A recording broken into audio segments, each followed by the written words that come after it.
But I hope you're tracking, because all that said, so Jesus' very brilliant point here, and really this is all just verse 5 for now, is he basically wants them to get thinking about that. He introduces the topic of forgiveness of sins, and that can seem like blasphemy to claim to do, since only God can do that, and yet it can seem like something that's just easy to say, right? Without much proof.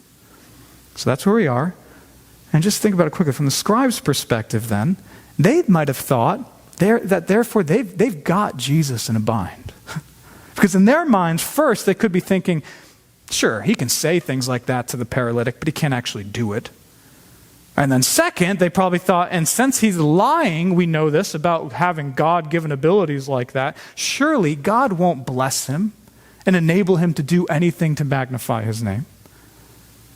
But all that's then why Jesus says what he says next in verse 6. And so I know we already read this, but with all that in mind, now look there again. We'll read verse 5 as well for context, verses 5 and 6. For which is easier to say, your sins are forgiven, or to say, rise and walk, but that you may know that the Son of Man has authority on earth to forgive sins.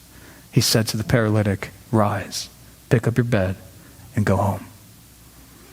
And so hopefully now that makes a bit more sense. So Jesus sets all of that up. So they'd basically be thinking, you can't forgive sins. Sure, you might say that, but really only God can do that. So you're a blasphemer.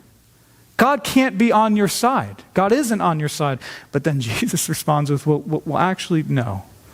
And in fact, I've been orchestrating all this to show in physical form that I can forgive sins. You want me to prove it? And so he says to the paralytic, rise, pick up your bed, and go home. And then, just like with every miracle from chapter 8, so now in chapter 9, Jesus says that, and what happens? Well, just like the God who in Genesis 1 said, let there be light, and boom, there was light. So Jesus says, rise, pick up your bed, and go home. And boom, the paralyzed man does it.